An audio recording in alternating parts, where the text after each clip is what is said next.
Thank you, Jeffrey. Kia ora koutou, ko Conrad Lindrum toka wingama. Just want to be clear, I'm not from policy, so hence I'm not going to delve into any policy questions, sorry. But what I do want to talk to you about is the Waste Minimisation Fund. Cool. So a lot of talk about organic waste. And I guess I just wanted to sort of paint a picture of how MFE looks at organic and classifies organic waste and what we kind of know about it. So I think firstly, what is it? We kind of view it with a lens of 4 different types, and I've coloured food and participable waste separately because I think, and I'll talk a little bit about this in the next section, is just around that's most applicable to wet AD, whereas the other waste streams are less suitable. But I guess the first admission, and it's come up quite a bit over the last 2 days, is that actually we do not know much about the waste that's out there. These are gross numbers, based on a few swap analysis. But you can see even from that data, there is quite a lot of waste going to landfill.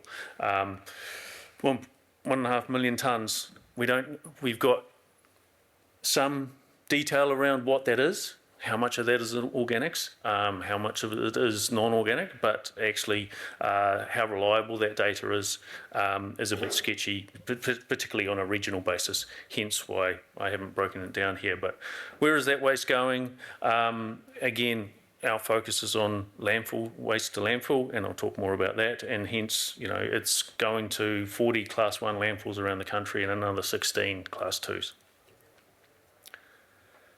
So there is an opportunity there, and the Waste Minimisation Fund is there to help in terms of diverting this waste.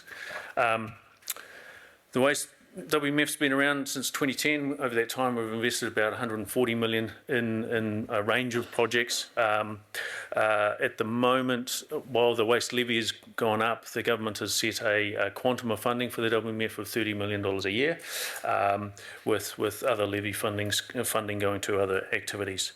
We're very much grant-funded approach. I note that we work closely with the Regional Infrastructure Fund at Kanoa and MB, who tend to do more loans, and we'll work collaboratively with them. The intention, we typically have an investment rate of around 40%, requiring 60% from applicants, and that's an intentional to crowd in external investment. The fund we're set up, it's always open.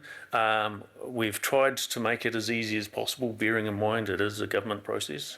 So, but we're here to help, right? Well, absolutely, yeah. And we've tailored a simple inquiry form, or we think it's relatively simple inquiry form to kind of get a conversation going, and we're keen to have those conversations. And so you're not investing a whole lot of time in a full application, and that may not go anywhere. So there's a whole lot more detail on our website in terms of the process, the flow diagram, and some suggested timelines.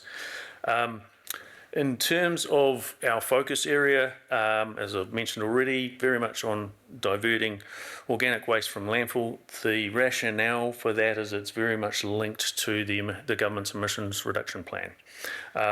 This chart down the bottom here, you see that very large dark blue section is actually emissions coming from Class 1 landfills.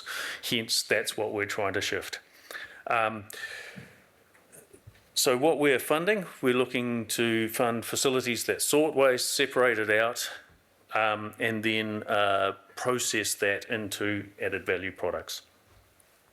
And to note, for the last couple of years, we have funded councils for curbside collection of organics, and we are absolutely still keen to do that. So if there's any councils looking to do that, come and have a chat to us.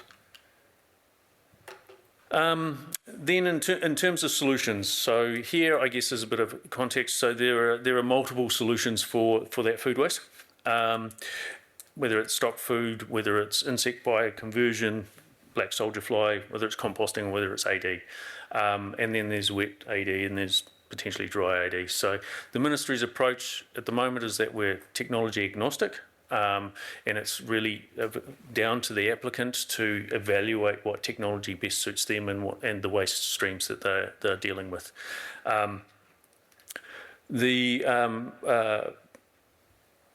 Apologies. Very much it's an investment-led process in the sense that we're responsive to the market through investment as opposed to setting policy or regulation at this stage and saying you must do this or this, which obviously doesn't necessarily help this forum. What I will also talk about is, and it's apologies to Elsbeta and the Eco Gas team, Andy and the like, I'm going to stray a bit from AD, and probably one of the main areas we're looking at the moment is around solutions for timber, and you can potentially throw in paper and cardboard in that. Particularly treated timber is a significant volume of waste going to landfill. It breaks down over time and emits methane. There are very few solutions in New Zealand for treated timber, and Golden Bay and Whangarei being primarily the largest one. At the moment, we've funded, well, over the last couple of years, we've funded a whole lot of projects pulling that timber out, separating it. So there is now, about 100,000 tonnes of treated timber waste that's separated out in various places across the country. It's shredded, and so there is a resource there. So we've been having conversations with a range of players around using it as a biofuel, but even potentially gasifying that into a syngas, which could be valorised up to a biogas or other alternatives.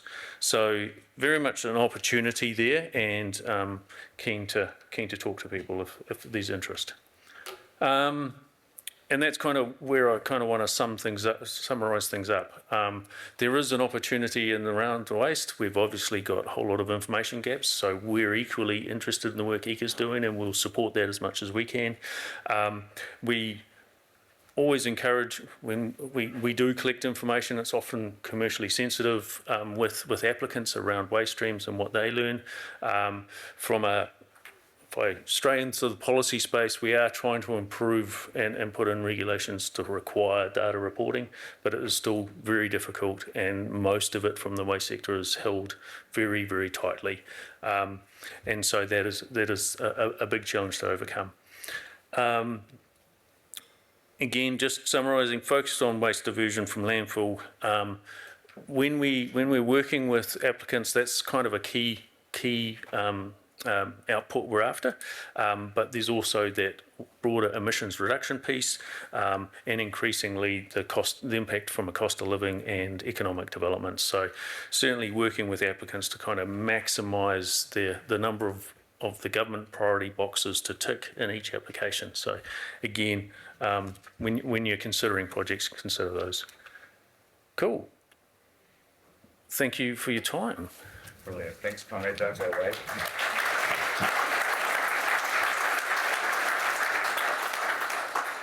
So 1.5 million tonnes of organic waste to landfill is a big number. That would be a vast quantity of avoided emissions. Could it be avoided? And obviously a massive area of landfill. But my back of the envelope calculation while you're talking, if you assume 2760 gigajoules per 1,000 tonnes of food waste, that's about 4 petajoules of biogas that could be produced from that 1.5 million tonnes, which is a fairly stunning number. That wasn't a question. I would note with that, it's, that 1.5 million tonnes is of all waste organic classes, so only a fraction of that will actually be food waste. Okay, good to know. I was going to ask you what are the criteria for application review, but you summarised that nicely at the end.